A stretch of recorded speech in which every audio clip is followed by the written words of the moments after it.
Welcome to the Deep Dive. Today we're digging into something that honestly completely rocked the business world: corporate scandals. And we're not just talking about numbers on a page going down.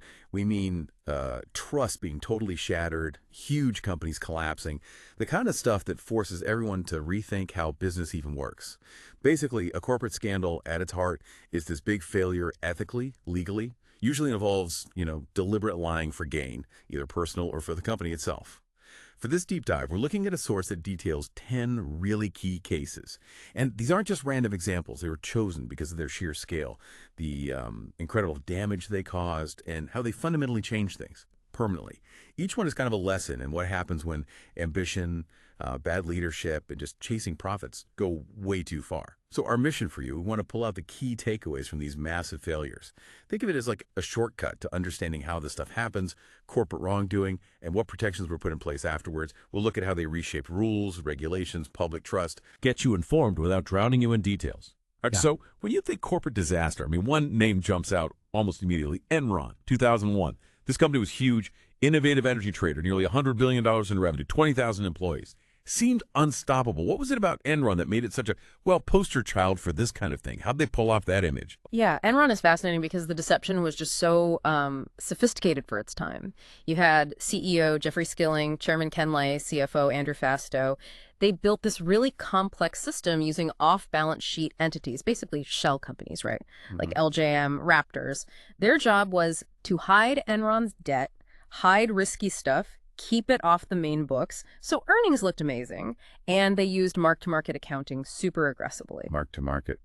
What exactly did that let them do? You let them book profit based on the estimated future value of deals, not actual cash coming in. So they could create this massive illusion of profitability, even on deals that might never pan out. It looked great on paper. Until it didn't, and when that illusion broke, Yeah. wow, the fallout was just immense, wasn't it? Oh, absolutely catastrophic. You're talking $74 billion in shareholder value just gone. Poof. Thousands of employees, their life savings, their pensions, tied up in Enron stock. Wiped out overnight. And then there's Arthur Andersen, the big audit firm. They got caught shredding documents, basically complicit, destroyed the firm. A huge respected firm, just gone. Exactly. Enron really showed how that fake it till you make it culture mixed with complex finance tricks could fool almost everyone. It really kicked off a new era of skepticism and directly led to the Sarbanes-Oxley Act, SOX. Right, SOX, a major piece of legislation trying to boost corporate accountability. Definitely. Trying to prevent another Enron. You'd think that would be the wake-up call. But then, literally the next year, 2002, WorldCom happens. And the fraud there was even bigger than Enron's, like $11 billion. Yeah. How did that happen right after Enron? It's pretty staggering, isn't it? And sometimes the simplest tricks work best. WorldCom CEO Bernard Ebbers was under huge pressure, stock price, debt.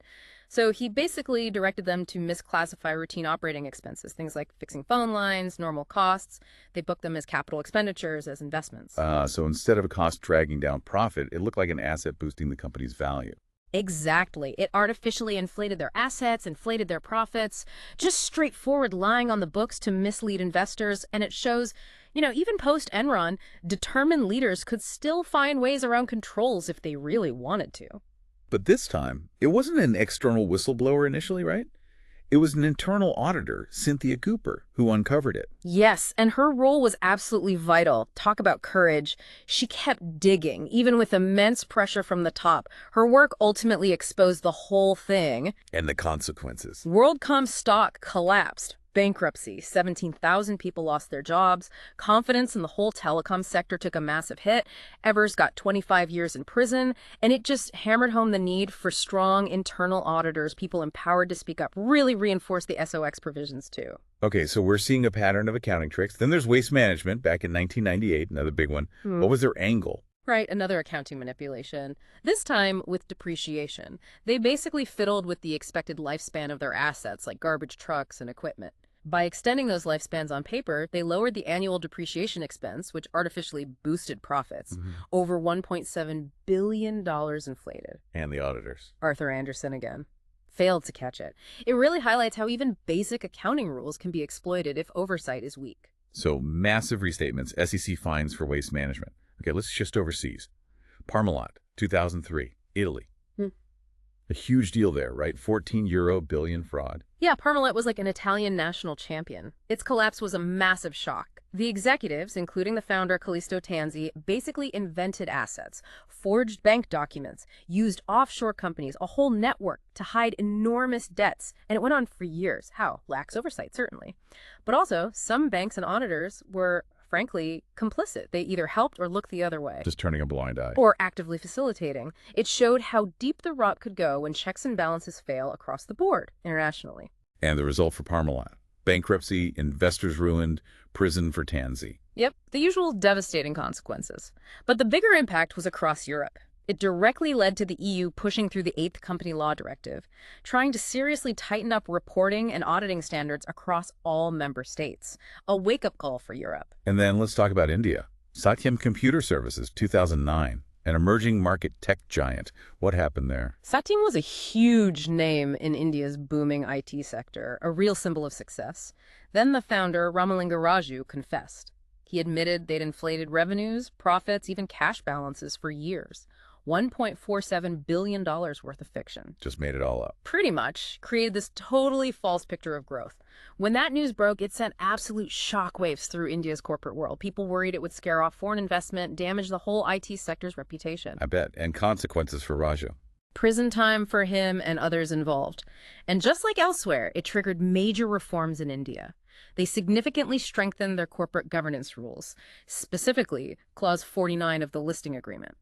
More board independence, stronger audits. A direct response. Okay, so far, mostly complex accounting stuff. But then there's Tyco in 2002. That one felt different. More about pure greed, right? Absolutely. Tyco wasn't so much about cooking the company books, though there were issues there too. It was about the guys at the top treating the company like a personal piggy bank.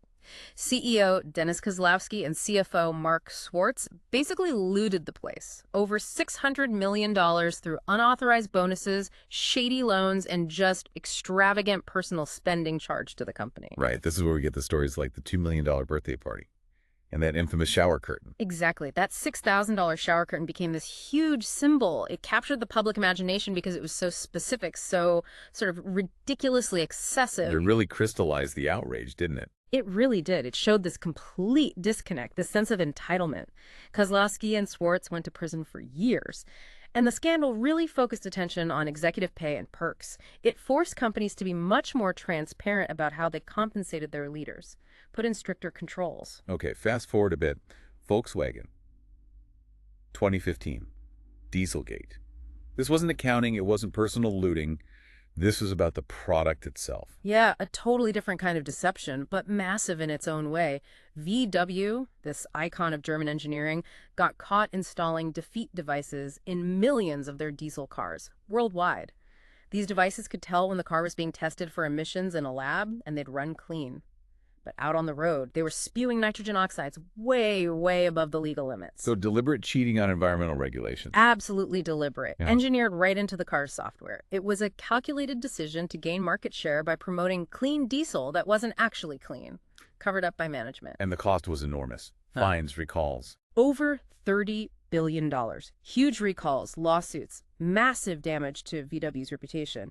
It really tarnished that made in Germany image for a while. And it led to much tougher emissions testing globally, a real shakeup for the entire auto industry.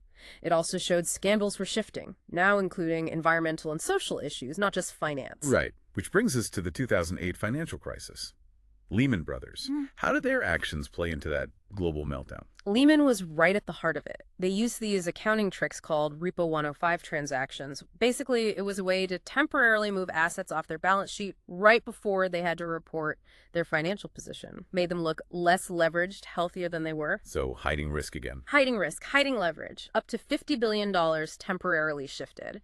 It fundamentally misled investors and regulators about how exposed they were, especially to the collapsing subprime mortgage market. When that market imploded, Lehman couldn't hide anymore. They went bankrupt in September 2008. And that wasn't just one bank failing. It set off a chain reaction. Yes. Exactly. It triggered panic, a cascade of failures across the globe, massive job losses, the worst recession since the 1930s. A response. Sweeping reforms, Dodd-Frank in the U.S., Basel III internationally, all aimed at preventing that kind of systemic collapse again. More capital requirements, more transparency, trying to rein in risk. Also in 2008, another name became infamous. Bernie Madoff, the biggest Ponzi scheme ever. How did he manage that for so long? Madoff is just mind-boggling. Here was this respected Wall Street figure, former NASDAQ chairman.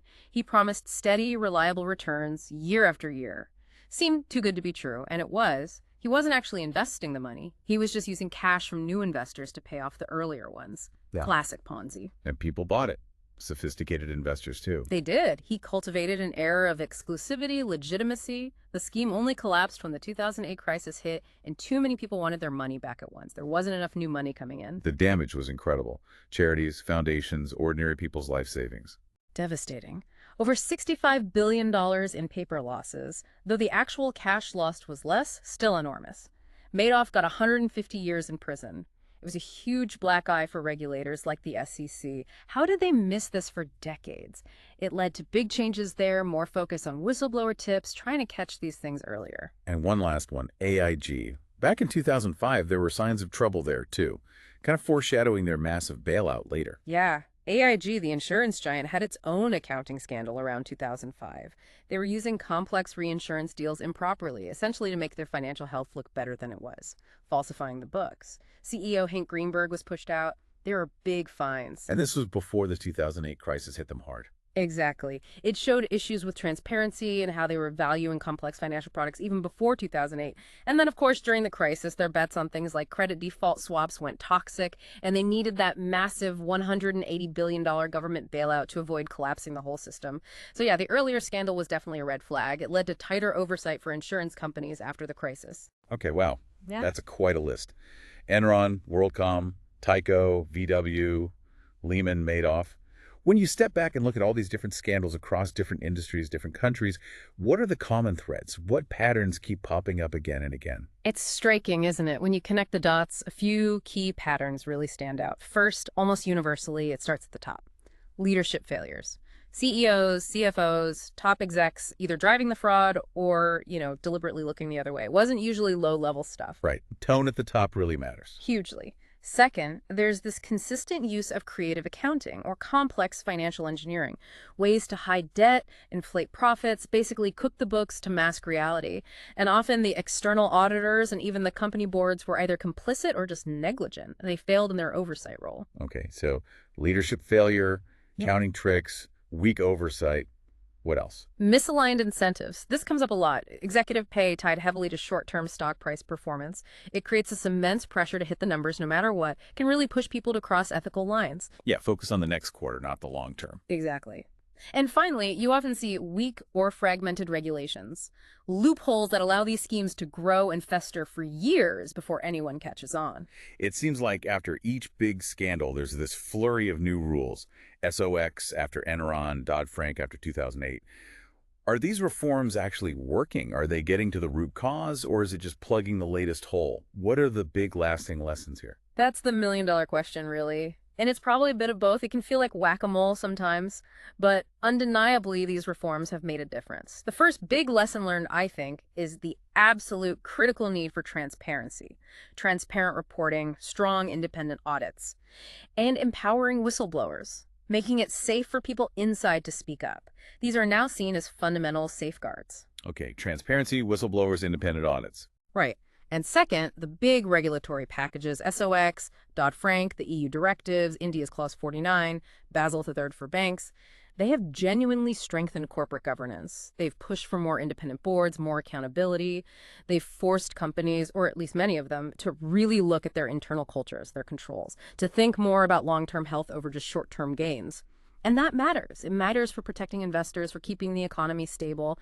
The system is arguably more resilient now. So wrapping this up, what does all this history mean for us today, as investors, as consumers, just as citizens trying to understand the world? Well, I think the main takeaway is that the risk never completely goes away. Vigilance is key. As markets change, as technology evolves, people will find new ways to exploit systems if they're determined to. Corporate wrongdoing really thrives in that intersection of power, secrecy, and greed. So building strong governance, demanding transparency, fostering ethical cultures, these aren't just nice to haves or regulatory burdens, they're essential for businesses to be legitimate, to survive long term. And that requires ongoing effort from regulators, sure, but also from boards, from investors asking tough questions, and from all of us, really. We need to make sure those hard lessons from Enron, from Madoff, from all these others aren't forgotten. They need to be the foundation for building a more ethical, more sustainable way of doing business. That's something for all of us to keep in mind.